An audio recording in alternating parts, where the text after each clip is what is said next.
ശ്രീനിയേട്ടന്റെ ജീവിതത്തിൽ നടന്ന സംഭവമാണ് ആ സൂപ്പർ ഹിറ്റ് മമ്മൂട്ടി ചിത്രം. സംവിധായകൻ എം മോഹൻ. ശ്രീനിവാസന്റെ തിരക്കഥയിൽ എം മോഹനൻ സംവിധാനം ചെയ്ത ചിത്രമാണ് കഥ പറയുമ്പോൾ. 2007 പുറത്തിറങ്ങിയ ചിത്രത്തിൽ ശ്രീനിവാസൻ, മീന, മമ്മൂട്ടി എന്നിവരായിരുന്നു പ്രധാന വേഷത്തിൽ എത്തിയത്. ശ്രീനിവാസൻ ബാർബർ ബാലനായി എത്തിയ സിനിമയിൽ മമ്മൂട്ടി സിനിമാ നടൻ അശോക് രാജായാണ് അഭിനയിച്ചത്. കഥ പറയുമ്പോൾ എന്ന സിനിമയെക്കുറിച്ച് സംസാരിക്കുകയാണ് സംവിധായകൻ എം മോഹൻ. ശ്രീനിവാസന്റെ ജീവിതത്തിലെ അനുഭവങ്ങൾ ചേർത്താണ് ആ ചിത്രം ഉണ്ടാക്കിയതെന്നും അദ്ദേഹം പറഞ്ഞു. ജിഞ്ചർ മീഡിയ എന്റർടൈൻമെന്റ്സിന് നൽകിയ അഭിമുഖത്തിൽ സംസാരിക്കുകയായിരുന്നു എം മോഹൻ. IV സാറിന്റെ സിനിമയുടെ ഷൂട്ടിംഗ് തലശ്ശേരിയിൽ വെച്ച് നടക്കുന്നുണ്ടായിരുന്നു. ആ സമയത്ത് അദ്ദേഹം എന്നോട് തലശ്ശേരിയിലെ ഹോട്ടൽ മുറിയിൽ വരാൻ പറയും.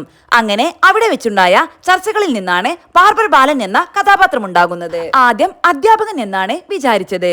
പിന്നീടത് ബാർബറായി മാറി. കുറച്ചൊക്കെ വർക്കൗട്ടായി. പിന്നെ ശ്രീനിയേട്ടൻ പറഞ്ഞു, ഞാൻ കുറച്ചു കാലം ഒന്ന് ഒറ്റയ്ക്കിരുന്ന് നോക്കട്ടെ എന്ന്.